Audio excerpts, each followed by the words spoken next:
तो दोस्तों, कॉमिक्स राजा चैनल पे आप सभी का स्वागत है। आप सभी का आभार और अभिनंदन मित्रों। आज आपके लिए हम कॉमिक्स लाए हैं दोस्तों। एक नॉवल है जिसका नाम है नीलावती, एक मानवीय रुद्रगणिका। भूत, वर्तमान और भविष्य को एकाकार करती रहस्यमय दास्तान। तो तैयार हो जाइए मित्रों इस दास्तान को सुनने के लिए। वह एक ऐसा ग्रंथ था जिसे पढ़ने से मनुष्य काल का ज्ञाता बन जाता था। ना जाने कितने ही लोग उसे खोजते हुए मृत्यु पंथ को लग गए। जो लोग काल का ग्रास बन गए उन सब में एक समानता थी कि वे उस ग्रंथ का हेतु अथवा उपयोग ही जानते थे। असल में किसी को भी उस ग्रंथ का ठिकाना मालूम नहीं था। सभी ने अपने अपने तरीके से उसको खोजने में अपनी जिंदगी लगा दी थी, पर कामयाब एक भी ना हुआ था मित्रों। काल पर नियंत्रण रखने की चाह उतनी ही पुरानी है जितनी मनुष्य को काल की समझ है। जब मनुष्य ने काल के रहस्य को जान लिया है, तब से वह उस पर नियंत्रण रखने की, उसके साथ आगे पीछे सफ़र करने की ख्वाहिश पाले हुए है। वास्तव में काल, जिसको समय कहा जाता है, बहुत पेचीदा चीज़ है जिसके साथ थोड़ी सी छेड़छाड़ इतिहास बदल देती है मित्रों। लेकिन यह सच है कि अगर आप वह कर पाए जो आप वह कर ही नहीं पाएंगे, क्योंकि आप समय में पीछे गए और आपने कुछ घटनाएं बदल दी, तो आगे का पूरा इतिहास ही बदल जाएगा और इतिहास के साथ साथ आप भी बदल जाएंगे। मतलब आप इतिहास बदलने के लिए गए, यह परिस्थिति ही उत्पन्न नहीं होगी। इसका सीधा अर्थ यह है कि आपने समय बदला ही नहीं, मतलब इतिहास वैसा का वैसा ही है। इसी जगह उस ग्रंथ का काम शुरू होता है। लोग खुद समय बदलने की सोचते हैं, लेकिन यह ग्रंथ पढ़ने वालों को यह ताकत देता है कि वह चाहे जिसके माध्यम से समय को बदलवा सकते हैं, उसे वह शक्ति प्राप्त होती है जिससे वह दूसरे का इतिहास बदल सके।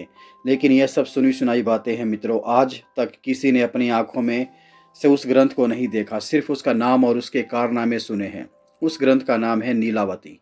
महाराष्ट्र के किसी भी गांव में जाकर आप किसी बूढ़े को पूछेंगे तो वह अवश्य आपको नीलावती के बारे में बताएगा, और साथ में यह चेतावनी भी कि उसके पढ़ने से पढ़ने वाले का वंश नष्ट हो जाएगा। सबसे महत्वपूर्ण बात, यह ग्रंथ पढ़ने से पढ़ने वाले को पशु पक्षियों की भाषा समझने लगती है।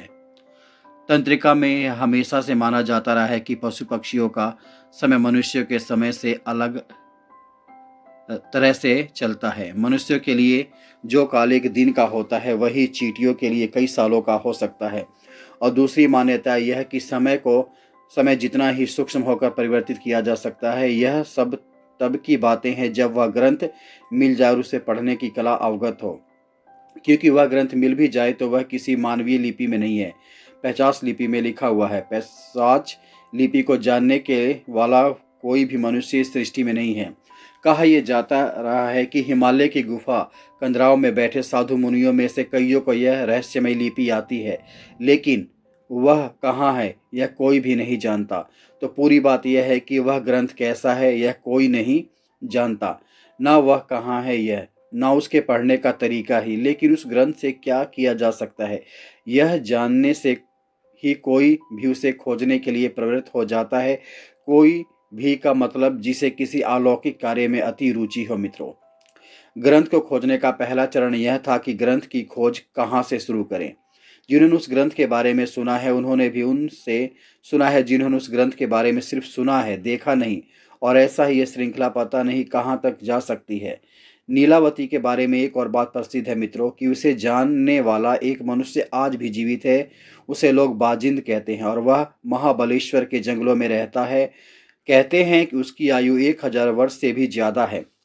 अब सबसे आसान तरीका तो यह है कि पहले बाजिंद को खोजा जाए जो उसे जानने वाला है, और उसके पास से जो जानकारी मिले उसके आधार पर नीलावती की खोज करें।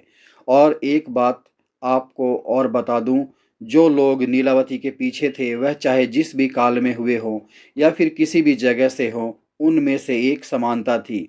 वे सभी महाबलेश्वर के जंगलों में जाते देखे गए थे। उनमें से केवल 2 लोग ही जाने के बाद फिर से देखे गए थे, वह भी मृत अवस्था में। बाकियों का, जिनकी संख्या सैकड़ों में हो सकती है, क्या हुआ किसी को नहीं पता, क्योंकि उनका ना शरीर मिला था, ना ही कोई उनका अवशेष मिला था। अब जानकारी मिलने के बाद क्या आप अब भी चाहते हैं कि आप भी उस ग्रंथ की खोज करने जाएं? तो मैं आपको उस आखिरी इंसान के बारे में बताता हूं जो नीलावती की खोज में गया था। शायद आपको कोई काम की बात मिल जाए जो आपको नीलावती खोजने में काम आ जाए। उसका नाम राव साहेब था। वह रत्नागिरी के पास से गांव का जमींदार था। मुंह में चांदी का चम्मच लेकर जन्म हुआ था। कभी किसी बात की कमी ही नहीं थी। मल थे, इसलिए बल भी था। धन और बल दोनों से वह अपने सामने हर किसी को झुकाना पसंद करता था। बहुत अमीर होने के बावजूद उसे एक बात की कमी हमेशा खलती रहती थी। एक ऐसी बात जिसे सब सुख होने के बाद भी उसकी कई पुश्तों को अफसोस के साथ जीने के लिए मजबूर किया था। इस बात का पता चलते ही वे एक ही बात सोचने लगते थे कि शायद यह किसी तरह से बदला जा सके। वह बात यह थी कि उसके खानदान में बहुत पहले किसी ने केवल गलतफहमी के कारण 7 कुएं भरे जाते इतना सोना और हीरे जवाहरात समुद्र में डुबा दिए। उन्हें अफसोस इसी बात का होता था कि काश वह बात बदली जा सकती तो आज दुनिया के सबसे अमीर इंसानों में गिने जाते। पर ऐसा तभी हो सकता था जब समय में पीछे जाकर उस गलतफहमी को दूर किया जा सके। राव साहब को पहले यह बात पता नहीं थी कि समय में पीछे जाया जा सकता है, क्योंकि बुद्धिमान मनुष्य इस तरह की बात सोच भी नहीं सकता जो असंभव हो। पर जैसा कि उसके पहले कई पुश्तों ने किया था, केवल वह उस धन का पता लगाना चाहता था। उसके लिए उसने भी उन्हीं तरीकों को अपनाया था जिसे उसके पुश्तों ने अपनाया था, जैसे ज्योतिषियों, तांत्रिकों, मांत्रिकों के माध्यम से धन का पता लगाना। लेकिन बहुत कुछ कर के भी कुछ हासिल नहीं हो सकता था। समय और पैसा दोनों बर्बाद हो रहे थे। लेकिन उस अमर्याद धन के आगे इस धन की कोई कीमत नहीं हो सकती थी। और ऐसे में ही एक दिन रत्नागिरी में एक अद्भुत मांत्रिक आया। लोग कहते हैं कि उसने पिशाच वश किया हुआ है, जो उसका हर हुक्म मानता है। राव साहब को उसमें रुचि नहीं होती। यह कैसे हो सकता था? राव साहब भी रत्नागिरी चला गया और उस मांत्रिक को मिला। पहली ही मुलाकात में मांत्रिक ने राव साहब पर ऐसी छाप छोड़ी कि उसने मांत्रिक को अपनी हवेली पर बुलाया। मांत्रिक आने के लिए कबूल हो गया। 2 दिन बाद ही मांत्रिक राव साहब की हवेली पर था। उसकी इच्छा अच्छी मेहमान नवाजी की गई। हर तरह से उसे प्रभावित करने की कोशिश हो रही थी, इसलिए कि राव साहब ने यह भी सुना था कि मांत्रिक के पास अंजन बनाने की विधि है। प्राचीन काल से ही लोगों में यह बात प्रचलित है कि किसी तरह का रासायनिक काजल, जिसे अंजन कहते हैं, वह आंखों पर लगाने से जमीन के नीचे दबा हुआ खजाना दिख जाता है। वही पाने के लिए राव साहब इतने प्रयत्न कर रहा था। 1 हफ्ता निकल गया, पर मांत्रिक ने कुछ नहीं कहा। वह तो अच्छे भोजन और मुलायम गद्दों का आनंद ले रहा था। राव साहब के सब्र का बांध टूटने लगा था। लेकिन फिर भी अगर मांत्रिक को बुरा लगा तो कहीं ये मुझे साफ ना दे दे, इसलिए उसने चुप बैठना ही ठीक समझा। राव साहब का यह धैर्य व्यर्थ नहीं गया। दूसरे दिन मांत्रिक और राव साहब एक कमरे में अकेले बैठे थे। तब मांत्रिक ने राव साहब से पूछा कि उसे क्या चाहिए। तब राव साहब ने अपनी इच्छा और उस खानदानी खजाने के बारे में मांत्रिक को बताया। मांत्रिक की आंखें चमक उठी। उसने जिंदगी में कभी इतने खजाने के बारे में नहीं सुना था, लेकिन उसने अपने चेहरे को निर्विकार रखा, जिससे जाहिर नहीं होने दिया कि उसे भी खजाने की लालसा है। उसने राव साहब को अपना इतिहास बताना शुरू किया कि कैसे वह मांत्रिक बना। उसने जो बताया वह यह था, मित्रों। उसने कहा, मैं भी पहले एक सीधा साधा किसान था। मेरा नाम बाबू था। मेरी शादी हो चुकी थी, लेकिन माँ बाप में से कोई भी तब तक जीवित नहीं था। मेरे पास कुछ बीघा जमीन थी, जिससे ही मैं अपना गुजारा करता था। एक शाम मैं खेत में लौट रहा था तो मुझे अपने दोस्त, जो आग जलाकर उसके पास बैठकर गप्पे लड़ा रहे थे, वे दिख गए। उन्होंने भी मुझे देखा और आवाज लगाई। कहा कि मैं थोड़ी देर उनके साथ बैठूं, काम तो रोज का लगा ही रहेगा। मुझे भी यह बात ठीक लगी कि आदमी को थोड़ा समय खुद के लिए भी निकालना चाहिए। घर में बीवी राह देख रही होगी। यह बात तो मेरे दिमाग में थी, लेकिन फिर मैंने सोचा कि एक आध दिन थोड़ी देर हो गई तो क्या हो जाएगा, कोई बहाना बना लेंगे। गप्पे लड़ाते लड़ाते समय का ध्यान ही नहीं रहा। बहुत देर हो गई। मैं गांव के बाहर रहता था। मैंने अपने दोस्तों से इजाज़त मांगी और अपने रास्ते लग गया। मुझे खेत जाने के लिए पूरा गांव पार करना पड़ता, क्योंकि मेरे घर और खेत के बीच में गांव था। और एक बात थी, मुझे डर बहुत लगता था और मेरे घर जाने के रास्ते में शमशान भूमि थी। मैं घर इसलिए जल्दी जाता था कि रात को शमशान के पास से गुजरना ना पड़े, लेकिन उस दिन मुझे बहुत देर हो गई थी। मैंने जैसे तैसे अपने मन को तैयार किया, क्योंकि आगे शमशान भूमि यानी भूतों का इलाका शुरू होने वाला था। मुझे जैसे डरपोक इंसान के लिए यह बात बहुत गंभीर थी। मैं तेजी से अपने कदम बढ़ाने लगा। मुझे बस अपने घर पहुंचना था। अब शमशान भूमि शुरू हो गई थी। मैं मन में राम नाम जपने लगा। अचानक से अंधेरा बहुत घना हो गया। मेरा डर अब चरम सीमा तक पहुंच गया। मुझे अब इतना ज्यादा डर लग रहा था कि अब इस डर की वजह से मेरी मौत ना हो जाए, इस बात की चिंता होने लगी थी। शमशान के सन्नाटे को उल्लुओं की आवाज़ भंग कर रही थी, जिससे माहौल और डरावना हो गया। तभी अचानक से किसी के चीखने की आवाज़ आई। डर की एक तेज लहर मेरे सीने में दौड़ गई। मैं जगह पर ही खड़ा रहा। दूर कहीं कुछ चमक रहा था, लगता था किसी की चिता जल रही है। अब मेरी हालत इतनी गंभीर हो गई कि मेरे सीने में तेज दर्द होने लगा। मेरी सांस तेजी से चलने लगी और धड़कनें सामान्य से दुगनी हो गई। मुझे फिर से वैसी ही चीख सुनाई दी। कम से कम मुझे तो ऐसा ही लगा, लेकिन वह चीख नहीं थी, वह तांत्रिक उसे पुकार रहा था। मैं सोच में पड़ गया कि क्या करना चाहिए। क्या मुझे मांत्रिक के पास जाना चाहिए या अपनी जान बचाकर भागना चाहिए। मैंने निर्णय कर लिया कि मैं अपनी जान ही बचाऊंगा। मैं भागने लगा। मुझे जल्दी से अपने घर जाना था, जहां मैं खुद को महफूज मानता था। थोड़ी ही दूर गया था कि वह मांत्रिक मेरे आगे ही प्रकट हो गया। अब तो मुझे लगा कि मैं पक्का मर जाऊंगा, लेकिन तांत्रिक ने अपना अंगूठा मेरे माथे पर लगाकर उसे शांत किया। मुझे बहुत आश्चर्य लग रहा था कि मेरा डर ना जाने कहाँ गया था। उस तांत्रिक ने मेरा हाथ पकड़कर उस जलती हुई चिता के पास लेकर गया। मैंने देखा कि वह चिता कम और हवन कुंड ज्यादा लग रहा था। उसके आसपास बहुत सी अजीबोगरीब चीजें रखी हुई थी। उसमें से कुछ तो भयानक भी थी, जैसे इंसान की खोपड़ी, खून से भरे प्याले, अलग अलग मिट्टी के बर्तनों में कई पशुओं के अंग भर कर रखे हुए थे। मुझे समझ नहीं आ रहा था कि ये सब क्या चल रहा है। मैंने तांत्रिक को पूछने का सोचा, लेकिन तांत्रिक ने जैसे मेरी इच्छा भांप ली। उसने उंगली मुंह पर रखते हुए इशारे से चुप रहने के लिए कहा। मैं बहुत देर तक बैठा रहा, जब तक कि उस तांत्रिक की सारी विधियां पूरी नहीं की। जब मध्य रात्रि हो रही थी, रात शायद अमावस की रही होगी, तांत्रिक उसकी विधि पूरी होते ही वहां से उठा और उसने मुझसे कहा कि उस आगे की विधि करने के लिए किसी स्त्री की बलि देनी होगी जिसको अब तक बच्चा ना हुआ हो। मेरा दिल दहल उठा। उसको लगा कि वह किस मुसीबत में पड़ गया। मुझे बच्चा नहीं हुआ था और मेरी बीवी घर पर थी। मैं एक साधारण किसान था। मेरी और मेरी पत्नी का न कभी झगड़ा होता था, न वह मुझे किसी बात के लिए तंग करती थी। उस तांत्रिक के पास न जाने कौन सी ऐसी शक्ति थी कि मैंने उसे अपनी बांझ बीवी के बारे में बताया। बताते समय भी मुझे लग रहा था कि यह ठीक नहीं है, मुझे ऐसा नहीं करना चाहिए, लेकिन मेरी जुबान अब मेरे नहीं, किसी और के बस में थी। तांत्रिक ने जैसे ही मुझसे मेरी बीवी के बारे में सुना तो वह खुश हो गया। उसने मेरे हाथ में एक बहुत बड़ा छुरा दिया और कहा कि अपनी बीवी को यहाँ लेके आओ या फिर उसका सिर काट कर लेके आओ। साथ में एक इंसान की खोपड़ी भी दी और कहा कि यदि बीवी साथ में नहीं आती और अगर मैं सिर काटने का फैसला लेता हूँ तो जैसे ही गर्दन पर छुरा लगाऊंगा, तुरंत इस खोपड़ी में खून जमा करूंगा बिना एक भी बूंद जमीन पर गिराए।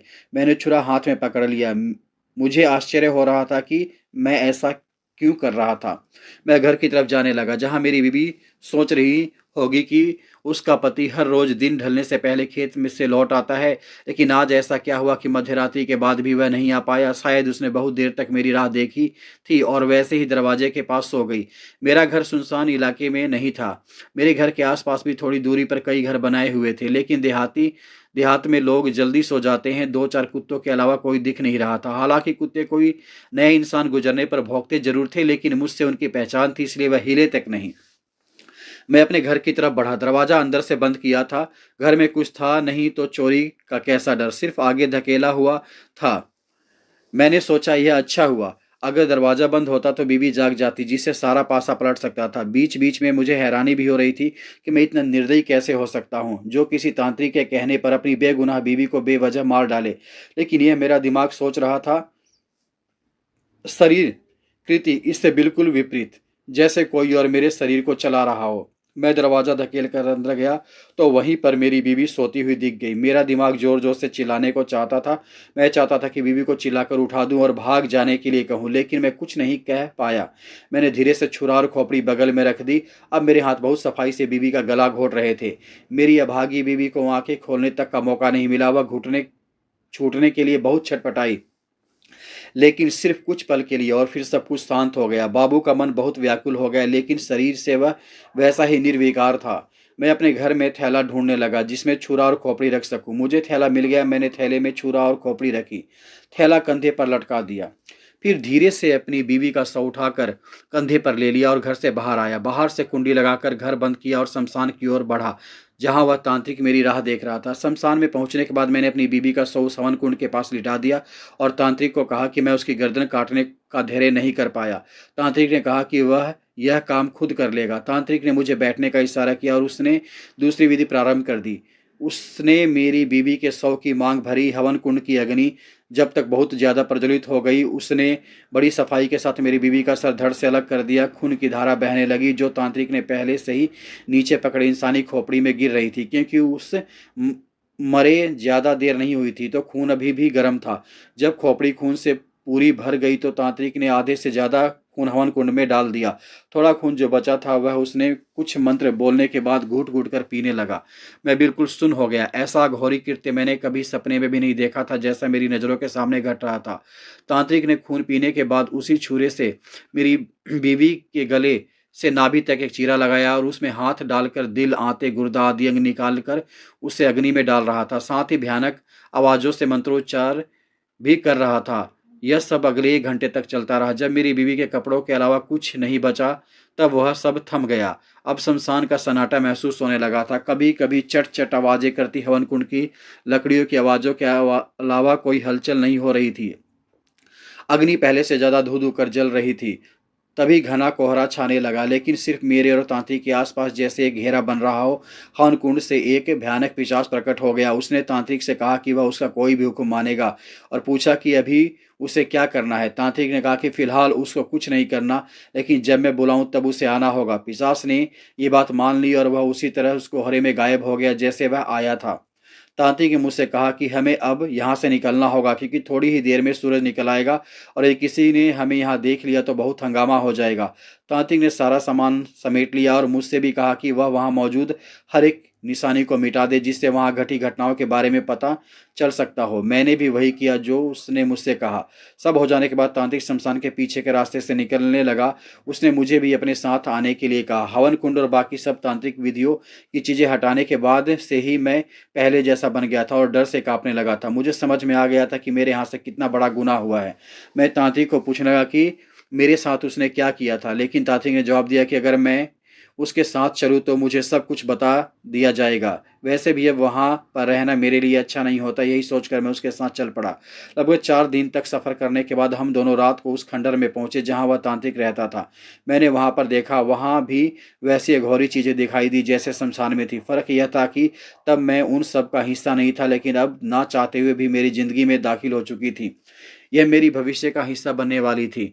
हम दोनों ही बहुत थक चुके थे। हालांकि हमने बीच बीच में रुक कर थोड़ा सा आराम किया था, लेकिन वह हमारी थकान दूर करने के लिए काफ़ी नहीं था। इसलिए आते ही तांत्रिक और मैं दोनों सो गए। सूरज माथे पर आया तब जाकर तांत्रिक की आंखें खुली। वह उठा और साथ में मुझे भी उठाया। हम दोनों नदी पर जाकर स्नान करके आए। हम दोनों को भूख भी बहुत लगी थी, क्योंकि 4 दिनों से बहुत थोड़ा अन्न पेट में गया था। लेकिन यहाँ पर ना चूल्हा था, ना भोजन, ना कोई व्यवस्था। लगता था कि तांत्रिक वहाँ से कई महीनों के लिए बाहर आया था। तभी तांत्रिक ने जोर से पुकारा, सुलेमान! 4 दिन पहले अमावस की रात को एक स्त्री की बलि देकर जिस पिशाच को वश किया था, वही पिशाच आगे आकर खड़ा हो गया और पूछने लगा उसके लिए क्या आदेश है। तांत्रिक ने उससे सबसे अच्छा खाना और पीने के लिए महंगे से महंगे पेय लाने के लिए कहा। पिशाच ने एक सिर्फ चुटकी बजाई और जिन चीज़ों की मांग की गई थी वह सब चीज़ें सामने थी। यह देखकर मेरी आंखें खुली की खुली रह गई। मैं समझ गया कि क्यों तांत्रिक ने इसे वश करने के लिए इतनी मुसीबत मोल ली थी। वह कोई भी इच्छा पूर्ण कर सकता था। हम दोनों ने भर पेट खाना खाया और साथ में शरबत ठंडाई का भी स्वाद लिया। मैंने तांत्रिक को याद दिलाया कि उसके साथ चलने पर सब कुछ बताने का वादा किया था। तब तांत्रिक ने बताना शुरू किया। मेरा जन्म कहाँ हुआ था यह तो मुझे याद नहीं, लेकिन मुझे एक अघोरी ने पाला था जिसका नाम चंद्रा बाबू था। अघोरी वह तांत्रिक जमात होती है जो नर मांस का भक्षण करते हैं। क्योंकि मैं अघोरी के साथ रहता था, इसलिए हर कोई मुझसे डरता था। वैसे मेरा कोई नाम नहीं रखा गया था, लेकिन चंद्र बाबू मुझको कन्नम कहकर पुकारता था। बचपन से ही नर बलि और पशु बलि को देखते देखते मेरी जैसी आत्मा मर गई थी। उस अघोरी के साथ रहने से मैं भी अघोरी बन गया था। मरने से पहले चंद्र बाबू ने मुझको पिशाच वश करने की विधि बताई और कहा कि यदि किसी तरह से तुम्हारा गुजारा ना चले तभी पिशाच वश करने की सोचना, तब तक नहीं। क्योंकि पिशाच वश करने के लिए तुम्हें वह करना पड़ेगा जो आज तक तुमने कभी नहीं किया। किसी गांव की शमशान भूमि में जाकर पहले बकरे, कुत्ते और मुर्गे की बलि चढ़ानी होगी। फिर किसी बांझ स्त्री की उस ई के पति के माध्यम से बलि चढ़ानी होगी। यदि तुम इसमें सफल हुए तो पिशाच वश हो जाएगा और तुम्हारी हर इच्छा पूरी करेगा। उस पिशाच को हमेशा के लिए अपने हुक्म में रखने के लिए हर अमावस को तुम्हें एक बच्चे की बलि चढ़ानी होगी। तभी वह तुम्हारा हर हुक्म मानेगा, नहीं तो तुम्हारी बलि लेकर वह फिर से अदृश्य हो जाएगा। यह कहकर चंद्र बाबू ने घंटे भर बाद आखिरी सांस ली। 20 सालों तक मैं खुद का पेट भरने के लिए भटकता रहा, क्योंकि मैं सिर्फ अघोरी के साथ रहता था, लेकिन मुझे सभी तांत्रिक क्रियाएं नहीं आती थी, तो मेरा गुजारा मुश्किल से ही हो पाता था। तो मैंने अब पिशाच वश करने की सोची और साल भर से मैं किसी की तलाश कर रहा था। हर ऐसे गांव में जाकर जहां बाँझ औरतें हैं, मैंने यह विधि पूरी करने का प्रयत्न किया, लेकिन सफल नहीं हो सका। फिर मैं तुम्हारे गांव में आया। मैंने एक पूरा सप्ताह तुम पर नजर रखी और फिर यह विधि आयोजित की, जिसमें मैं पूरी तरह कामयाब हो गया। अब मुझे एक सहायक की आवश्यकता है और मेरे लिए यह काम तुम करोगे। मैं तुम्हारी हर इच्छा पूरी कर सकता हूँ, यह तुम अच्छी तरह से जानते हो, और जब मेरा अंत समय आ जाएगा तब मैं पिशाच तुम्हें ही सौंप दूंगा। इसके बदले तुम्हें सिर्फ इतना करना होगा कि हर महीने की अमावस को बलि देने के लिए एक बच्चा तुम्हें लाना होगा। कन्नम ने बात पूरी की। मैंने उसकी से पूछा, यह काम वह पिशाच से क्यों नहीं करवाता? तो उसने कहा कि यही एक काम है जो पिशाच नहीं कर सकता, हमें पिशाच के लिए करना पड़ेगा। मैं मन में बहुत डर गया था। मैं सोचने लगा कि जब मैंने अपनी बीबी का कत्ल किया था तब मैं होश में नहीं था और मेरा खुद पर काबू भी नहीं था, लेकिन अब मैं पूरे होश में हूँ और ऐसा घिनौना काम फिर से नहीं करना चाहता था। तो मैंने सोचा कि जैसे तैसे इस तांत्रिक से अपना पीछा छुड़ा लूँ, फिर देखा जाए कि क्या होगा। अमावस की रात जैसे जैसा करीब आने लगी, वैसे वैसे कन्नम मुझे किसी बच्चे को लाने के लिए पीछे पड़ गया। मैंने भी कह दिया कि मैं एक बच्चे को चुन चुका हूँ और बड़ी आसानी से मैं अमावस को उसे वहाँ लाऊंगा। वह बलि की तैयारी की तरफ ध्यान दे। इतना कहने पर भी तांत्रिक निश्चिंत नहीं हुआ था, क्योंकि वह उसके जिंदगी और मौत का सवाल था। उसने मुझे उसी दिन उस बच्चे को हाजिर करने को कहा। मैंने कहा ठीक है और बाहर निकल पड़ा। 2 दिन बाद ही अमावस थी, लेकिन मैं वापिस उस जगह तभी गया जब अमावस हो चुकी थी। मैंने वहां जाकर देखा कि कन्नम का सिर्फ शरीर पड़ा है, जिसका सर नहीं है। तो मैं समझ गया कि अमावस को पिशाच अपनी बलि लेने आया होगा और ना मिलने पर उसने कन्नम का सर खा लिया। कन्नम की चाह की वजह से मेरी जिंदगी बर्बाद हो चुकी थी। ना मेरा घर बच्चा था, ना मेरा परिवार, ना ही मैं अब मेरे गांव में वापस जा सकता था। मैंने बहुत देर तक कन्नम के शरीर के पास बैठकर सोचा कि आगे क्या करूं, लेकिन कुछ सूझ ही नहीं रहा था। मैंने कन्नम के घर यानी उस खंडर की तलाशी ली। कोई कीमती चीज तो नहीं मिली, लेकिन एक मंत्रों की किताब मिल गई जिसमें बहुत से टोटकों की जानकारी थी। मैंने वह किताब उठाई तो उसी जगह पर मुझे एक और कागज दिखा, जिस पर हाथ से कुछ लिखा हुआ था। थोड़ा सा पढ़ने पर मुझे पता चला कि वह अंजन बनाने की और इस्तेमाल करने की विधि है। मैंने वहां से एक थैला उठाया, उसमें वह किताब और कागज डाल दिया और चल पड़ा अपनी किस्मत की परीक्षा लेने के लिए। पास ही के पहाड़ पर मुझे एक गुफा मिल गई, जहां पर कोई आता जाता नहीं था और कोई जंगली जानवर भी नहीं थे। पास ही झरना बहता था। पीने के पानी की कोई समस्या नहीं थी। वहां से थोड़ी ही दूर पर एक बस्ती थी, जहां से मैं भिक्षा मांग कर लाता था। दिन भर उन टोटकों को सिद्ध करने की कोशिश करता। मैंने सबके से आसान लगने वाले टोटके, जिसमें कोई बलि या किसी हत्या की जरूरत ना हो, चुने और वशीकरण, दूसरों की मन की बात जान लेना आदि टोटके सिद्ध कर लिए। मैं जब अंजन तैयार करने के पीछे लग गया, उसके लिए बहुत सारी चीज़ों की आवश्यकता थी, जिन चीज़ों का नाम तक मैंने कभी नहीं सुना था। लेकिन मैं कभी कभार बस्ती में किसी से बात करता था तो वह लोग कई चीज़ों की जानकारी दे देते थे, और मुझे उसका और एक फ़ायदा यह हुआ कि वह लोग मुझे अब मांत्रिक कहने लगे। मैं भी कभी किसी का बच्चा बीमार हो जाए या किसी का जानवर, किसी की बेटी को बच्चा नहीं होता हो, उसके लिए अपने पास से टोटके कर देता था। उनको जब उसके परिणाम अच्छे मिले तो वह मुझे और भी ज़्यादा मान देने लगे। जैसे ही मेरे पास वह सब चीज़ें जमा हो गई जिनकी अंजन बनाने के लिए ज़रूरत थी, मैंने रात दिन एक करके अंजन बना ही दिया। अंजन बनाने की विधि लिखने वाले ने यह भी चेतावनी लिखी थी कि यदि अंजन ठीक से नहीं बना तो आँख में लगाने वाला हमेशा के लिए अंधा बन जाएगा। मेरा मन दुविधा में पड़ गया कि मैं क्या करूं। कैसे पता चले कि मेरा बनाया हुआ अंजन सही तरह बना हुआ है? वह तो आंखों में लगाने से ही पता चल सकता था। मैंने आर या पार का निश्चय कर लिया और भगवान का नाम लेकर वह अंजन अपने आंखों में लगाया। पहले मेरे आंखों में इतना तेज दर्द हुआ कि जैसे खौलता हुआ तेल मेरे आंखों में पड़ गया हो। मुझे लगा कि मेरी आंखें चली गई, मैं अंधा बन गया। मैंने जो अंजन बनाया था वह गलत बना है। ऐसे कई विचार मेरे मन में आ रहे थे। मैं दर्द से चिल्ला रहा था, गुफा की दीवारों पर अपने सर को पटक रहा था। कुछ देर बाद जब थोड़ा सा दर्द कम हुआ और धुंधला नजर भी आने लगा तो लगा कि मैं पूरी तरह से अंधा नहीं हुआ हूँ। लेकिन मेरी आंखों को कुछ भी नहीं हुआ था और अंजन भी सही सही बना था, यह मुझे तुरंत पता चल गया। जैसे ही मैंने अपनी आंखों को छुआ, वह सिर्फ बिल्कुल बर्फ सी ठंडी महसूस हुई। अब समस्या यह थी कि अंजन का प्रथम प्रयोग कहाँ किया जाए। मैंने 2 दिन समय जाने दिया। जब मैं मेरी आंखों की ठंडक का आदी हो गया तो मैं तुरंत उस बस्ती में गया जहाँ भिक्षा के लिए जाता था। 2 दिन आंखों के दर्द के कारण ना मैं भिक्षा के लिए गया था, ना कुछ खाया था। जोरों से भूख लगी थी। मैं बस्ती गया तो लोगों ने पूछा कि 2 दिन क्यों नहीं। मैंने बताया कि मेरी तबीयत ठीक नहीं थी। एक अधेड़ उम्र के आदमी ने मुझसे उसके घर पर भोजन करने के लिए बुलाया। क्योंकि मुझे बस्ती में बहुत मान था मिलता था तो मैं मना नहीं कर सका, और दूसरा कारण यह भी था कि अब मुझ में इतनी ताकत नहीं थी कि यहाँ से भिक्षा लेकर वह गुफा में जाकर खाऊं। जब मैं उस आदमी के घर पहुंचा जिसका नाम आत्माराम था तो उसकी पत्नी ने भोजन परोसा। मैंने उससे भी अपने साथ बैठने के लिए कहा। हम दोनों ने भोजन किया और भोजन के बाद जब हम गप्पे लड़ाने के लिए बैठे तो मैंने अभी तक भूख की वजह से ध्यान नहीं दिया कि वह आदमी बहुत गरीब था। घर बहुत साधारण था और सामान तो ना के बराबर था। मैंने उससे पूछा कि क्या तुम्हारा गुजारा ठीक से नहीं चलता? तो उसने बताया कि उसे तब से काम करने के लिए मन नहीं लगता जब से किसी बुजुर्ग ने यह बताया कि उसके दादाजी ने बहुत सारा धन एक घड़े में बंद करके खेत में कहीं गाड़ दिया है। तो वह तब से वह दिन भर खेत का एक हिस्सा खोता रहता है, इसलिए बाकी चीज़ों की तरफ ध्यान देने के लिए समय ही नहीं मिलता। उसकी बीवी ही किसी खेत पर रोजी के लिए जाती थी, जिससे जैसे तैसे गुजारा चल जाता था। जैसे ही मैंने खेत में धन की बात सुनी मुझे अन्न की परीक्षा करने लेने का मौका मिला। मैंने उससे कहा कि अगर मैं उसे धन का सही पता बता दूं तो क्या मुझे वह उसमें से आधा धन देगा? तो उसने मेरी बात मान ली। उसी रात मैं उसको लेकर उसके खेत में गया। जैसा कि मैंने अंजन के उपयोग के बारे में पढ़ा था, उसके लिए हिरन के सींग चाहिए थे जो मेरे पास पहले से थे। मैं उससे खेत को देखने लगा। हिरन का सींग आंख पर लगाते ही जमीन मानो जैसे कांच की बनी हुई हो ऐसी दिखाई लगी। दूर एक आम के वृक्ष के नीचे मुझे एक चमकता हुआ दिखाई दिया।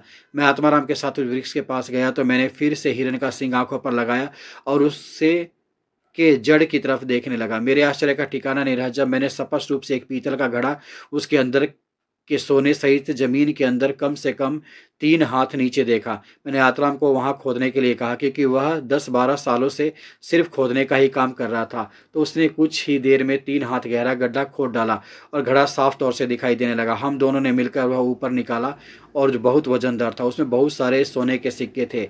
जैसा कि तय हुआ था उसने ईमानदारी से उसमें से आधे सिक्के मुझे दिए और मैंने उसे कपड़े में बांधकर अपनी गुफा की ओर चल पड़ा और वह अपनी घर की ओर। दूसरे दिन पूरी बस्ती में यह बात फैल गई। मेरी गुफा के चारों ओर तो मानो मेला लग गया था। उसी दिन से मेरी जिंदगी ही बदल गई। खजाना ढूंढने वाला मानती किसी नाम से मेरी प्रसिद्धि हो गई। अब मेरे पास ज़्यादातर ऐसे ही लोग आते हैं जिनको अपने खेत या घर में गड़ा हुआ धन निकालना हो। पर हर जगह धन होता ही था ऐसा नहीं है। कई जगह सिर्फ अफवाहें होती थी। फिर भी मैंने कई लोगों के घर के खजाने ढूंढने में मदद की और उसमें से आधा हिस्सा कमाया। लेकिन अब तक की मेरी सबसे ज़्यादा कमाई सिर्फ 500 सिक्कों की थी। मैंने जब तुम्हारे मुंह से तुम्हारी खानदानी खजाने के बारे में सुना तो मुझे लगा कि अगर ये खजाना ढूंढने में मैं तुम्हारी मदद कर सका तो मुझे ज़िंदगी भर कोई काम करने की जरूरत नहीं। मैंने मेरी पूरी कहानी तुम्हें इसलिए बताई कि जब मैं तुमसे आधे खजाने की मांग करूं तो मुझे तुम लालची ना समझो। मांत्रिक बाबू ने बोलना खत्म किया। राव साहब ने कहा, यह सब सुनकर मेरा आपके प्रति विश्वास और भी बढ़ गया है। मैं आपसे वादा करता हूँ कि जब खजाना मिलेगा तब उसमें से आधा खजाना मैं आपको दूंगा। मांत्रिक बाबू ने फिर राव साहब से कहा कि हर खजाने की खोज की शुरुआत उसके जगह के पता चलने पर ही होती है और जैसा कि राव साहब ने बताया था कि उसके पुरखों ने उसका खजाना समुद्र में डुबो दिया था, तो बाबू ने उससे पूछा कि उसे यह बात कैसे पता चली। राव साहब ने एक बही के बारे में बताया जिसमें उसके परदादा ने खजाने के बारे में लिखा था। बाबू को भी राव साहब ने वह बही दिखाई जिसमें लिखा हुआ था, थे खजाने बहुत दुनिया में लेकिन यह खजाना खोजना नहीं है मुमकिन। पर जाते हुए साथ ऐसी वह राशि धन की देखकर वैभव सारा मिट जाती प्यास से मन की। क्या कारण था पता नहीं जो आया इसकी राह में, पूछते कितनी चली गई इस धनराशि की चाह में। कई वीरों ने प्राण त्याग दिए धन पर्वत के इस शोध में, लेकिन डुबा दी गई अनंत धनराशि सागर तीर्थ की गोद में। बाबू ने उस बही में लिखी यह पंक्ति पढ़ी तो उसे भी कुछ समझ नहीं आया। हालांकि रत्नागिरी के पास समुद्र तो था, लेकिन बाबू को यह नहीं समझ आ रहा था कि बिना किसी के जाने इतना सारा धन समुद्र में डुबाना मुमकिन नहीं है। किसी ने तो उसे देखना चाहिए था, क्योंकि अगर धन को सागर में डुबोने की बात सच है तो यह एक दिन में नहीं हो सकता। अगर इतना सारा धन था, बाबू ने बहुत सोचा मगर उसको इसका समाधान नहीं मिल पाया।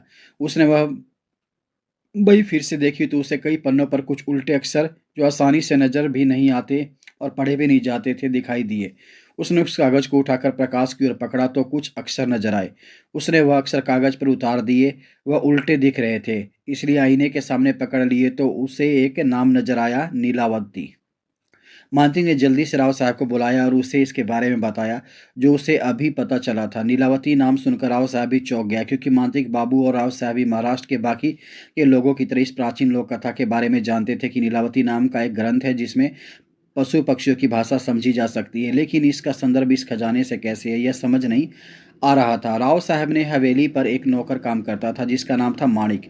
उसने उन दोनों की बातें सुनी। वह भी अच्छी तरह से जानता था कि उसका मालिक वर्षों से खजाने की खोज में लगा हुआ था, तो शायद उनको अपनी जानकारी से मदद हो जाए। यह सोचकर उसने राव साहब को कहा कि वह नीलावती के बारे में कुछ जानता है।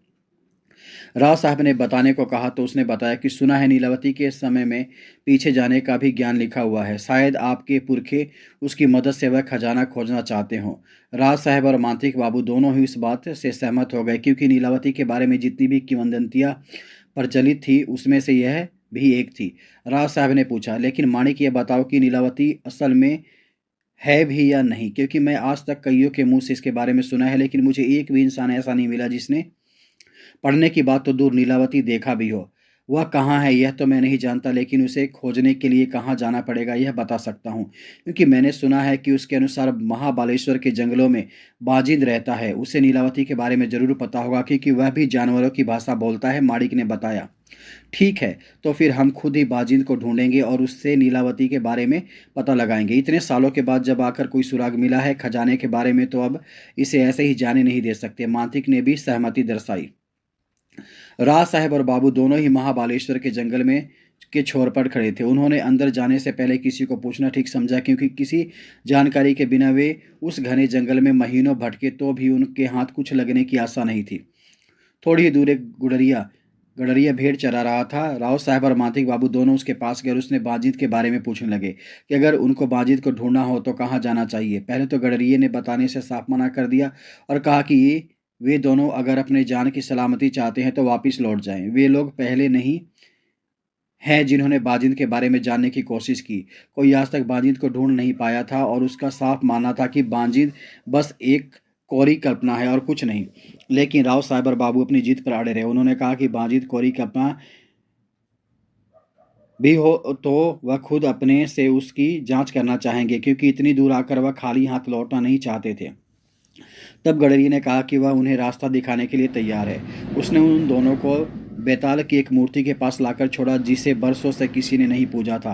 कहा कि इसके पीछे से सीधे चलते हुए जाएं जब तक ऐसी ही एक मूर्ति ना दिख जाए, और उन्हें छोड़कर वहां चला गया। राज साहब और बाबू दोनों ही बेताल की मूर्ति के पीछे चल पड़े। जैसे जैसे अंदर जा रहे थे वैसे जंगल और ज्यादा घना हो रहा था। वे इतना अंदर पहुंच गए कि दोपहर होने के बावजूद रात जैसा अंधेरा छा रहा था। सीधा चलना जितना कहा गया था उतना आसान नहीं था, क्योंकि रास्ते में पेड़ पौधे, बड़ी बड़ी सिलाई इतनी थी कि कई बार रास्ता भटक जाते थे। उन्होंने मसाल जलाई जो साथ में लाई थी। पता नहीं कितनी देर हुई, लेकिन ना बेताल की मूर्ति दिखने का नाम ले रही थी, जंगल खत्म होने का। अचानक से उन्हें एक आकृति नजर आई। साफ नहीं थी, लेकिन पता चला रहा था कि वह मूर्ति थी। दोनों ही मूर्ति के पास पहुंचे और सोचने लगे कि अब आगे क्या। तभी मूर्ति जिसकी पीठ इनकी तरफ थी वह अपना सिर इनकी तरफ घुमाने लगी। दोनों ही डर से कांपने लगे। उन्हें समझ आया कि क्यों बाजिद की खोज में आया सारा हर इंसान मरा हुआ पाया गया था। वह था डर, लेकिन सिर्फ डर नहीं। जिस जगह पर वे खड़े थे वहां की जगह धीरे धीरे सिकुड़ने लगी, इतनी कि लगता था वे दोनों उसमें पिस जाएंगे। चारों ओर से जगह इतनी संकरी हो गई कि उन दोनों का दम घुटने लगा। तभी उनके पैरों के नीचे एक सुरंग तैयार हो गई और वे दोनों उसमें गिर गए। वह सुरंग कहीं निकलने का गुप्त रास्ता था। बाबू और राव साहब दोनों ही उस पर से फिसलने लगे। कुछ देर बाद वे कहीं पर गिर गए। जंगल में मुकाबले वहां पर बहुत प्रकाश था, लेकिन उन्होंने देखा कोई पुराना किला था। बाकी किलों की तरह यह ऊंचाई पर नहीं था, बल्कि जमीन की सतह के काफी नीचे बना हुआ था। किले की हालत बहुत खास अच्छी नहीं थी। कुछ दीवारें, खंभे बचे हुए थे, बाकी सब गिर गया था। गिरते समय बाबू और राव साहब का शरीर कई जगह से छिल गया था और कपड़े भी थोड़े से फट गए थे। उन दोनों का यह पता नहीं था चल पा रहा था कि जंगल के कौन से हिस्से में है। दोनों ही वहां से बाहर निकलने का रास्ता खोजने लगे, क्योंकि वे जहां से गिरे थे उस सुरंग का छोर 10-12 हाथ ऊंचाई पर था। चढ़ाई सीधी थी, इसलिए वहां पर आसानी से पहुंचा नहीं जा सकता था। दूसरी बात यह थी कि वे उस जगह वापस जाना भी नहीं चाहते थे, जैसा कि किला जमीन की सतह के नीचे उकेरा गया था, तब भी बहुत विशाल परिसर में फैला हुआ था। जब इसे बनाया गया था तो मजदूर नीचे आते ही होंगे, तो ऊपर चढ़ने के लिए कोई ना कोई रास्ता जरूर होना चाहिए था। पर बहुत देर तक ढूंढने के बाद भी ऊपर जाने का जरिया नहीं मिला उनको। परिसर में बहुत सी गुफाएं भी थी, लेकिन वह अंदर कितनी गहरी हैं इसका अंदाज़ा नहीं लग रहा था। इनके पास जो मसाल थी वह थोड़ी देर पहले ही हड़बड़ी में कहीं गिर गई थी। समय निकलता जा रहा था, दिन का कौन सा समय है यह तो पता नहीं चल पा रहा था, लेकिन वह कभी न कभी तो ढलने वाला तो था ही। बाबू का कहना था कि ऐसी जगह पर रात के समय रुकना ठीक नहीं होता, कई बार ऐसी जगह स्थापित होती हैं। उसका यह भी कहना था, हो ना हो जिन लोगों की जाने गई वे इसी जगह पर मारे गए हों। राव साहब को बाबू की बात जच गई। अब तो उन्हें भी चिंता हो रही थी कि बात सिर्फ बाहर जाने की नहीं रह गई थी, अब जान भी बचानी थी। वहां पर 22 गुफाएं थी, मगर किसी भी गुफा में प्रकाश नहीं था जिसके अंदर जाकर रास्ते की खोज की जा सके। मांत्रिक को एक चकमक पत्थर दिखाई दिया तो उसने आग जलाकर मसाल बनाने की सोची। बहुत देर कोशिश करने के बाद आखिरकार आग जल गई, पर दिन ढल चुका था। अंधेरा धीरे धीरे और घना हो रहा था। उनके पास ज्यादा समय नहीं था। पहली गुफा के अंदर मसाल लेकर दोनों दाखिले हो गए। लगता था कि गुफा बहुत दूर तक फैली हुई थी, क्योंकि मसाल का प्रकाश ज्यादा दूर तक पहुंच नहीं पा रहा था। वह जितना भी आगे जाते उतना गुफा और दिखाई देने लगती। दिन भर जंगल में चलने के कारण पहले ही दोनों के पैरों ने जवाब दिया था। ऊपर से वह उस सुरंग से भी गिरे थे जिसमें भी चोट पहुंची थी। पेट में कौवे हल्ला मचा रहे थे, और ऐसे में यदि ये गुफा इतनी बड़ी हुई तो क्या कर सकते थे। मसाल आदि खत्म हो गई। तभी बाबू ने कहा कि हम और आगे नहीं जा सकते, क्योंकि फिर वापस जाने के लिए प्रकाश नहीं बचेगा। अगर इसी गुफा में फंसे रह गए तो दिन निकलने पर भी प्रकाश नहीं आएगा और दिशा का पता न चलने के कारण गुफा के अंदर ही फंस जाएंगे। तो राव साहब का कहना था कि पता नहीं हमारा यह निर्णय गलत निकल जाए तो हो सकता है कि बाहर जाने का रास्ता इसी गुफा में से निकले। समस्या दोनों ओर से थी और वे दोनों ही दुविधा में पड़ गए। दोनों को एक दूसरे के मत सही लग रहे थे। निर्णय लेने के लिए वक्त नहीं था, नहीं तो मसाल वहीं पर बुझ सकती थी। वे गुफा के बहुत अंदर तक आए थे। बाबू ने कहा कि राव साहब की बात ठीक है, लेकिन हम पहले बाहर जाते हैं और बहुत सारी मसाले बनाते हैं और दूसरी गुफा से फिर से शुरुआत करेंगे। यदि बाकी गुफाओं में रास्ता नहीं मिला तो फिर से पहली गुफा में जाएंगे। इससे हमारे बचने के मौके बढ़ जाएंगे। राव साहब ने बात मान ली। दोनों गुफा से बाहर आ गए। बाबू की बात बिल्कुल सही थी, क्योंकि गुफा के दरवाजे तक पहुंचते ही मसाल बुझ गई थी।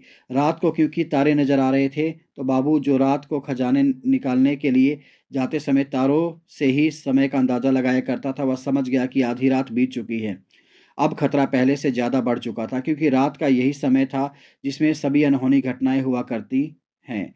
साधनों की कमी की वजह से मसाले बनाने में बहुत समय लग रहा था। वैसी परिस्थिति में भी बाबू ने 5 मसाले बना ली, लेकिन उन्हें यकीन नहीं हो रहा था कि इतनी मसाले गुफा के लिए काफ़ी होंगी या नहीं।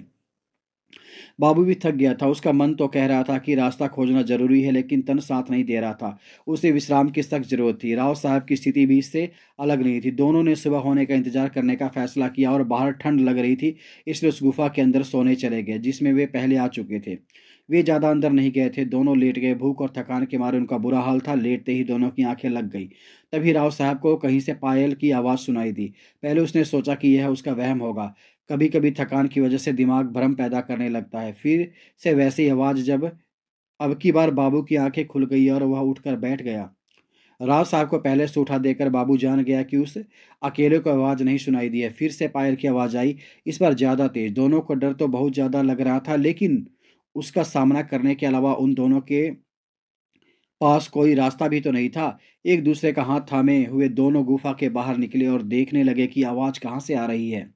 थोड़ी देर बाद फिर से आवाज़ आई। वह किसी गुफा से आ रही थी, पर कौन सी यह पता नहीं चल पा रहा था। बाबू ने मसाल जलाई और वे दोनों हर गुफा के मुंह पर जाकर सुनते कि आवाज़ कहाँ से आ रही है। सभी गुफाओं के मुंह एक दूसरे से सटे हुए थे।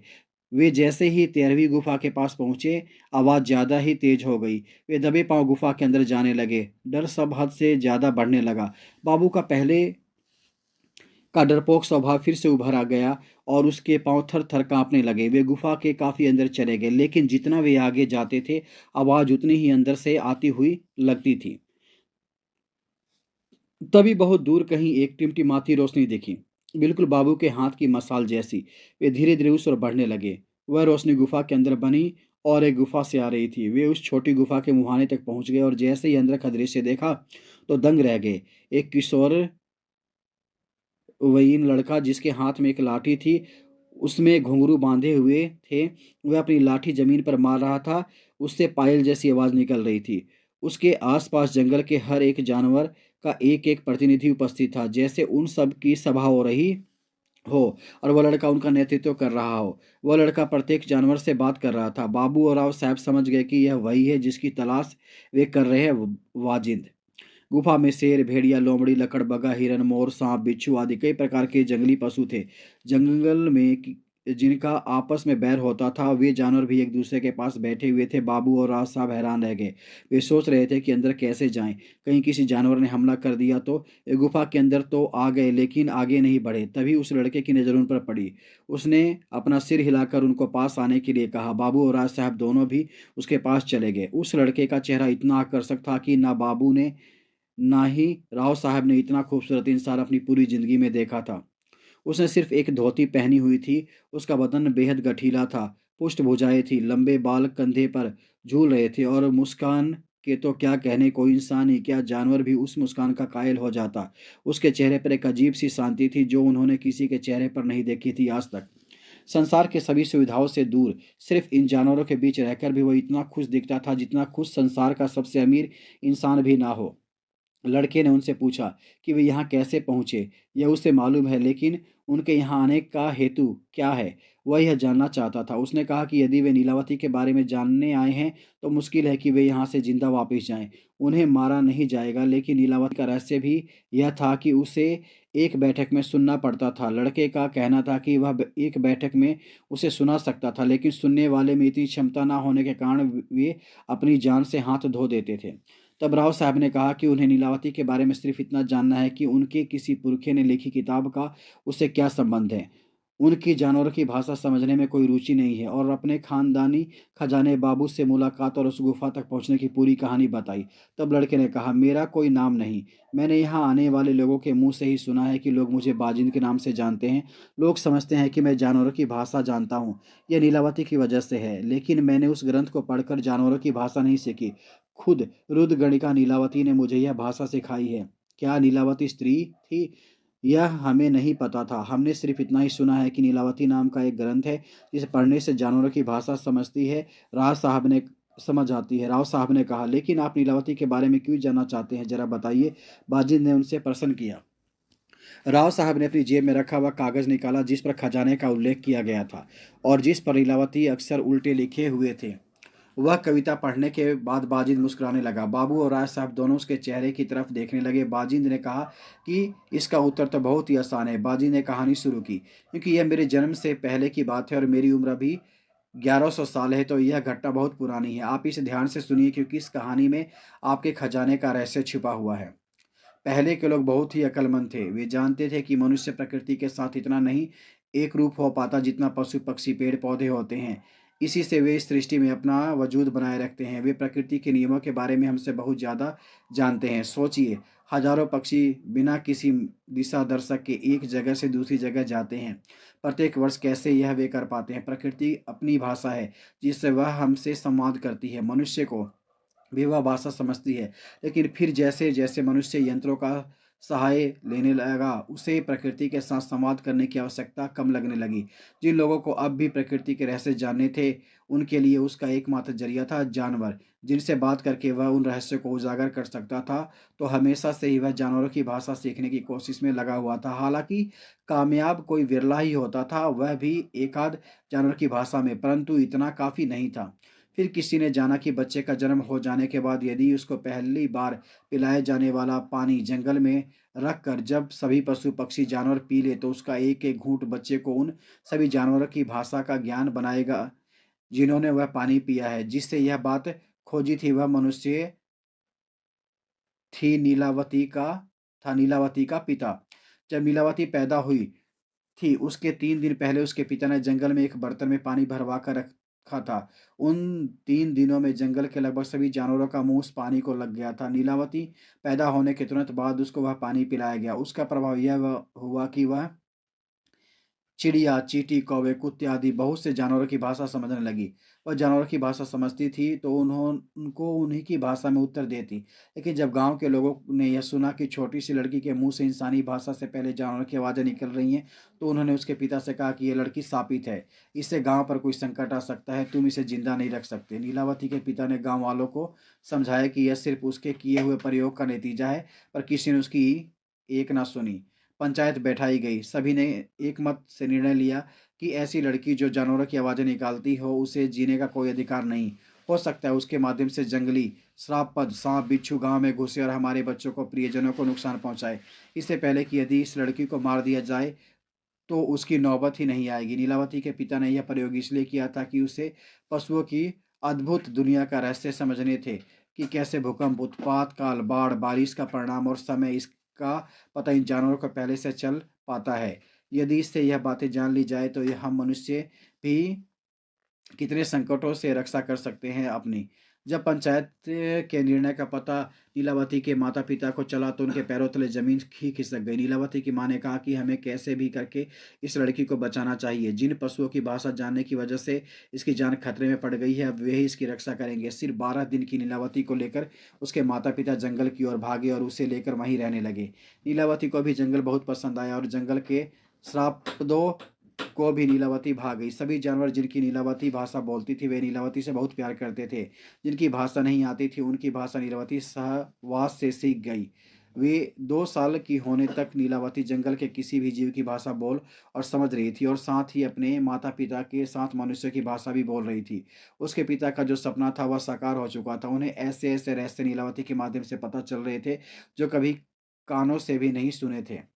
नीलावती को कई बार जानवर या सांप कहीं दबे हुए खजाने के बारे में बता देते थे तो नीलावती के पिता जाकर उस जगह से वह खजाना लाते और उससे कई गरीबों की गुप्त रूप से मदद करते थे। ऐसे ही 16 साल बीत गए। अब नीलावती एक बहुत ही सुंदर किशोरी में बदल गई थी। एक बार की बात है जब 5-6 लुटेरे कहीं से नीलावती के पिता का पीछा करते हुए उस जंगल में पहुंच गए। नीलावती और उसके परिवार को जीने के लिए जो भी आवश्यक था वह उस जंगल में मिल जाता था। थोड़ा बहुत खर्चा सिर्फ कपड़ों पर ही होता था। जो बहुत सा खजाना उसी गुफा में पड़ा हुआ था। लुटेरे ने जब यह देखा तो उनकी आंखें चौंधिया गई। बहुत सारा खजाना बिना किसी मेहनत के मिल गया, यह उनके लिए बड़ी खुशी की बात थी। नीलावती के उपस्थित रहते कोई भी उस गुफा की तरफ नहीं जा सकता था क्योंकि जंगल में सभी जानवर उसकी रक्षा करते थे और उनसे उसे कहीं भी की भी घटना का पता चल जाता था। लुटेरों ने खजाना छीनने के लिए नीलावती के पिता को मार डाला। हालांकि यह घटना एक चील के माध्यम से नीलावती को तुरंत पता चल गई, मगर उसे आने में थोड़ी देर हो गई। वह पहुंची तब तक लुटेरे जा चुके थे, मगर ज्यादा दूर नहीं जा सके। नीलावती ने जानवरों को संदेश भेजा कि कोई भी जिंदा जंगल से बाहर नहीं निकल पाए। लुटेरे जंगल से नहीं निकल पाए। रास्ते में ही हाथियों के झुंड ने उन्हें कुचल डाला। पर इस घटना ने नीलावती को बहुत आहत किया। उसके हृदय को बड़ी चोट पहुंची। उसके पिता बहुत ही साधु स्वभाव के इंसान थे। उन्होंने कभी भी किसी का बुरा नहीं चाहा था। अब तक तो जंगल के पशु ही नीलावती के सब कुछ थे। उन्हीं के लिए जीना और उन्हीं के लिए मरना, यही नीलावती के जीवन का उद्देश्य हो गया था। लेकिन उसके माता पिता की हत्या के साथ उसको एक और उद्देश्य हो गया, समाज के बुरे लोगों का नाश करना। इसके लिए जरूरी था कि वह खुद भी मौत से बचे। उसने जानवरों से पूछकर संजीवनी बूटी का पता लगाया जिसके खाने से मनुष्य मौत को टाल सकता था। जब उसने वह बूटी खाई तो वह मृत्यु के भय से रहित हो गई। उसने अनेक ऐसे लोगों को मौत के घाट उतार दिया जिससे समाज को खतरा था और अपने पिता के जैसे बहुत से लोगों की मदद भी की। उसकी अमरता, जानवरों की भाषा समझने की उसकी अद्भुत शक्ति, इससे उसकी गणना कुभांडों से में होने लगी। कुभांड वह लोग हैं जिनमें अद्भुत शक्तियां होती है। उन्हें भगवान शिव के गणों में भी गिना जाता है। एक दिन की बात है, एक तरुण व्यापारी जंगल के रास्ते कहीं जा रहा था। वह बैलगाड़ी से अपना माल एक गांव से दूसरे गांव जाकर बेचता था। वह पहले कभी इस रास्ते से नहीं गया था, इसीलिए उसे यह नहीं पता था कि जंगल में किसी अपरिचित का आना प्रतिबंधित है। क्योंकि नीलावती के माता पिता की हत्या के बाद जंगल के पशु नीलावती की सुरक्षा की बहुत चिंता करते थे। वे किसी को भी जंगल में घुसने नहीं देते थे, मगर वह व्यापारी तो अंदर आ गया था। भेड़ियों ने उसकी बैलगाड़ी का पीछा शुरू किया। भेड़ियों के झुंड को देखकर बैल डर गए और उन्होंने जोर से दौड़ना शुरू कर दिया। बैलगाड़ी बुरी तरह से खींचने के कारण पत्थरों पर टकरा के टूट गई। व्यापारी नीचे गिरकर बेहोश हो गया। बैल जंगल में के बाहर भाग गए। नीलावती को उस व्यापारी के बारे में पता चला तो वह उसके पास पहुंच गई। उसने देखा कि वह खूबसूरत नौजवान बेहोश पड़ा है। उसके सर पर गहरी चोट आई है। उसका अगर इलाज नहीं किया गया तो वह मर जाएगा। और उसे अपने साथ अपनी गुफा में लेकर गई। नीलावती को जड़ी बूटियों का ज्ञान था। उसने उसकी अच्छी तरह से इलाज किया। 2 दिन बाद जब उस नौजवान को होश आया तो उसने देखा कि अति सुंदर लड़की उसका ख्याल रख रही थी। उसने नीलावती से बात की और अपना नाम अनिल बताया। नीलावती ने अनिल से कहा कि उसका पूरी तरह से इलाज होने के कुछ और दिन लग सकते हैं। उन कुछ दिनों में अनिल को नीलावती से प्यार हो गया। कुछ ही दिनों में अनिल पूरी तरह से ठीक हो गया। उसने अपने मन की बात नीलावती को बता दी। नीलावती को भी अनिल अच्छा लगा था। वह उसकी इस हालत का खुद को जिम्मेदार मान रही थी। सहानुभूति भी प्यार होने की एक वजह होती है मित्रों। इसी वजह से नीलावती को भी उससे प्यार हो गया। अनिल ने नीलावती से विवाह के लिए पूछा। नीलावती ने कहा कि वह उससे विवाह करेगी, लेकिन उसकी कुछ शर्तें हैं। अनिल ने शर्तें पूछी तो नीलावती ने बताया कि उसकी पहली शर्त यह है कि वह रात में कभी भी उसके साथ नहीं सोएगी। दूसरी शर्त यह है कि वह अगर रात को कहीं जाए तो वह उसे नहीं ढूंढेगा। अनिल ने उसकी दोनों शर्तें मान ली। 4 साल वे बहुत खुशी-खुशी साथ रहे। एक दिन दोपहर को नीलावती और अनिल जंगल में भटक रहे थे, तभी एक नेवला और नेवली कहीं जाते दिख गए। नेवली उदास लग रही थी। नीलावती ने पूछा, वह क्यों दुखी है? नेवली ने बताया कि उसका पति अंधा है, इसके लिए वह उसको कभी अकेला नहीं छोड़ सकती। नीलावती के पास अंजन था, जो नीलावती ने उस नेवले की आंख में लगाया। तुरंत नेवले को सब कुछ दिखाई देने लगा। नेवली ने नीलावती को दिव्य रत्न दिए और कहा कि यह दो रत्न बहुत शक्तिशाली है। इसमें से पहला जिसके पास होगा वह किसी के मन की बात जान सकता है, और दूसरा पास होने से वह किसी से भी हारेगा नहीं। नीलावती का पति अनिल दूर से सब देख रहा था। जब उसने नीलावती से पूछा तो नीलावती ने भोलेपन से बता दिया, मगर सिर्फ एक मणि के बारे में जिससे कभी हार नहीं होती। दूसरे मणि के बारे में उसने कुछ नहीं बताया। इसलिए नहीं कि उसका अनिल के ऊपर विश्वास नहीं था, बल्कि वह उस मणि की परीक्षा लेना चाहती थी। अनिल की इच्छा हुई कि सदा जीत दिलाने वाली वह मणि उसके पास हो। उसने नीलावती से वह मणि मांगी ली। नीलावती ने कहा कि उससे उसकी क्या जरूरत है, तो अनिल ने कुछ नहीं बताया, लेकिन उसने दूसरे मणि के प्रभाव से उसके मन की बात जान ली कि वह अनिल उस जंगल के बाहर जाकर उस राज्य पर विजय प्राप्त करना चाहता था जिसमें वह जंगल था। वह मणि उसके पास होने से वह बहुत आसान हो जाता। नीलावती को उसके विचार जानकर आश्चर्य हुआ, लेकिन उसने अनिल को यह पता नहीं लगने दिया। एक रात जब नीलावती और अनिल दो सर जो शर्तों की वजह से अलग-अलग सोए हुए थे, तब अनिल को दूर से भेड़िए के चिल्लाने की आवाज़ आई। वह नीलावती को बता रहा था कि जब भगवान शिव के गणों में जाके रहना चाहिए, लेकिन शिव गणों में स्थान पाने के लिए जो चीज़ आवश्यक है, वह एक प्रकार का ताबीज़ था, जिसका पता भेड़िए उसे बताना चाहता था। नीलावती ने भेड़िए का संदेश सुना तो तुरंत वह नदी की तरफ निकल पड़ी। नीलावती जाने के थोड़ी देर बाद अनिल भी उसके पीछे निकल पड़ा। नीलावती जान गई कि अनिल उसका पीछा कर रहा है, लेकिन उसने उसे मना नहीं किया। नदी के किनारे पहुंचने पर भेड़िया नीलावती से मिला और उसने बताया कि अभी थोड़ी देर बाद एक प्रेत नदी में बहता हुआ आएगा। उसकी कमर में ताबीज बंधा हुआ है, जिसकी मदद से वह भगवान शिव के गणों में शामिल हो सकती है। नीलावती नदी के किनारे ही उस प्रेत का इंतजार करती हुई बैठ गई। आधी रात के समय नदी में एक प्रेत बहता हुआ आया। नीलावती उस प्रेत के पास गई और उसे खींचकर किनारे पर लेकर आई।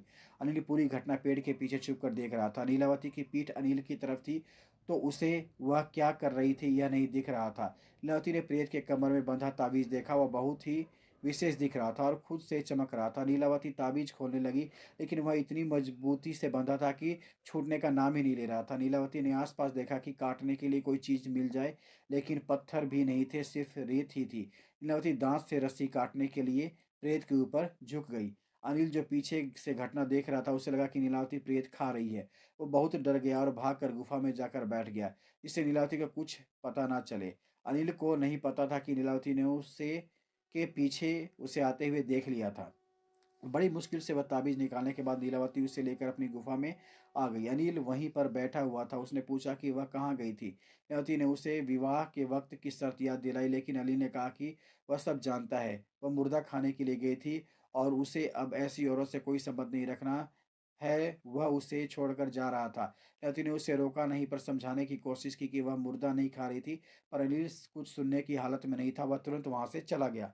नीलावती को भगवान शिव के गणों में शामिल होने के लिए आवश्यक ताबीज तो मिल ही गया था, लेकिन उसने सोचा कि वह जाने से पहले आज तक उसने जितना ज्ञान इकट्ठा किया है, उसकी विरासत ग्रंथ के रूप में पीछे छोड़ना चाहती थी। उसने शुरुआत में सब कुछ लिखा, चींटी की भाषा कैसे समझे, उसके संकेत क्या होते हैं आदि प्रकार से धीरे धीरे जंगल के सभी जानवरों के बारे में लिखा। उनकी भाषा लिखी, इसमें बहुत समय निकल गया। वह एक बहुत बड़ा ग्रंथ बन गया जिसका कोई नाम नहीं था, ना पढ़ने का कोई क्रम ही था। वह तो बस बहुत सी जानकारी का संकलन था। उसमें आत्माओं से संपर्क बनाने के तरीके भी लिखे थे। अब उसे कोई शिष्य चाहिए था जिसे वह इस ग्रंथ को पढ़ने का तरीका और उसके रहस्य को बता सके, लेकिन इतने महत्वपूर्ण ज्ञान को वह इतनी आसानी से किसी को भी नहीं सौंप सकती थी। वह हर दिन इसी तलाश में होती थी कि कोई ऐसा उसे मिल जाए जिससे यह ज्ञान सीखना हो, लेकिन वह इसका गलत इस्तेमाल ना करे। एक दिन जब जंगल में रोज की तरह घूम रही थी, तब उसे मैं मिल गया। मुझे किसी कुंवारी माँ ने लोक लज्जा के डर से जंगल में छोड़ दिया था। नीलावती ने मेरी माँ भी पाल नहीं सकती थी, इतनी अच्छी तरह से पाला। मैं भी बड़े होते होते जानवरों की भाषा और सब ज्ञान जो नीलावती ने उस ग्रंथ में लिखा था सीख गया। हालांकि इसके लिए मुझे ग्रंथ पढ़ने की आवश्यकता नहीं पड़ी। जब मैं 16 साल का हो गया, जैसा कि मैं अब हूँ, तो नीलावती इसे मैं माँ कहकर ही पुकारता था, मुझे मेरे इससे मिलने की कहानी बताई और कहा कि उसे अब उसकी असली जगह पर जाना होगा। उसने मुझे संजीवनी विद्या दे दी, जिससे मैं दीर्घजीवी हो गया और मेरी आयु भी थम गई। पिछले 1000 सालों से मैं 16 वर्ष की अवस्था का ही हूँ। संजीवनी विद्या देने के बाद नीलावती ने किसी मंत्र का उच्चारण किया, तो उसे लेने के लिए दूसरी शिव गणिकाएँ आई। उनके साथ नीलावती हमेशा के लिए शिव गणों के साथ रहने चली गई। फिर मैं भटकते-भटकते इस जंगल में आया और यहीं पर बस गया। तब से मैं यहीं रहता हूँ और इस जंगल की रक्षा करता हूँ। बाजी ने कहानी पूरी की। लेकिन तुमने हमारे प्रश्नों का उत्तर नहीं दिया, बाबू ने कहा। हाँ, मैं बताना तो भूल ही गया कि तुम्हारे किसी पुरखे ने जो कविता लिखी है, उसमें जो सागर तीर्थ का नाम है, वह समुद्र के लिए नहीं लिखा गया। असल में सागर तीर्थ उसी जगह का नाम है जहाँ नीलावती पैदा हुई थी। हजारों सालों में उसका नाम जरूर बदल गया होगा, लेकिन मैं वह जगह जानता हूँ, क्योंकि मेरी माँ ने भी मुझे उसी सागर तीर्थ के जंगल में छोड़ा था, बाजी ने बताया। आज वह जगह किस नाम से जानी जाती है? राव साहब ने पूछा। आज वह जगह जानी जाती है रामलिंग के जंगल के नाम से, बाजिद ने जवाब दिया। मुझे वह जगह पता है, महाराष्ट्र के मराठवाड़ा प्रांत का बहुत ही प्रसिद्ध तीर्थ स्थल है, वह बाबू ने बताया। बाजी ने फिर दोनों को अपनी आंखों में बंद करने को कहा और पलक झपकते ही उसी बेताल की मूर्ति के पास छोड़ दिया, जहां से बाबू और राज साहब ने जंगल में प्रवेश किया था। बाबू और राज साहब ने आंखें खोली तो सामने वही बेताल की मूर्ति थी, जिससे वे आगे जंगल में रास्ता ढूंढते हुए गए थे। उन्होंने उसके पीछे आवाज़ सुनी, तो वह गडरिया वहाँ पर भेड़ें चरा रहा था और उनसे कह रहा था, मेरी मानो तो यहाँ से वापिस चले जाओ, यहाँ से कोई जिंदा वापिस नहीं आया है। उनको यकीन नहीं हुआ कि इतना सब घट गया था, लेकिन समय अब भी वही का वही था। तो यह सच था, लीलावती के समय पर काबू किया जा सकता है, लेकिन नीलावती कहाँ है यह तो किसी को भी नहीं पता। उसे सिर्फ किस्मत से ढूंढा जा सकता है। नीलावती उसी को मिलती है जो उसका इस्तेमाल नहीं करना चाहता। अब राव साहब और बाबू को रामलिंग जाकर खजाना ढूंढना था। वे रामलिंग पहुंच गए, लेकिन वहां जाकर उन्हें पता चला कि सालों पहले किसी राजा को यहाँ खजाना मिल गया। उसी पैसों से यहाँ रामलिंग का मंदिर बना हुआ था। अब क्या किया जाए?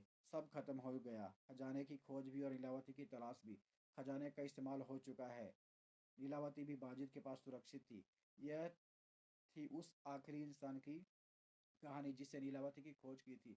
लेकिन लीलावती आज भी रहस्य बनी हुई है। उसकी खोज करने वाले आज भी उसको ढूंढते रहते हैं। आपको अगर नीलावती सुननी है, तो आपको पता है कि महाबलेश्वर के जंगल में बेताल की मूर्ति के पीछे से रास्ता आपको मिल ही जाएगा। लेकिन क्या आप वहाँ सच में जाना चाहेंगे मित्रों? सोच लीजिए, कैसी लगी आपको कहानी मित्रों? जरूर बताइएगा कमेंट में लिख के, और चैनल को सब्सक्राइब और शेयर जरूर कीजिए। आप सभी का बहुत बहुत धन्यवाद। शुभ रात्रि मित्रों, धन्यवाद।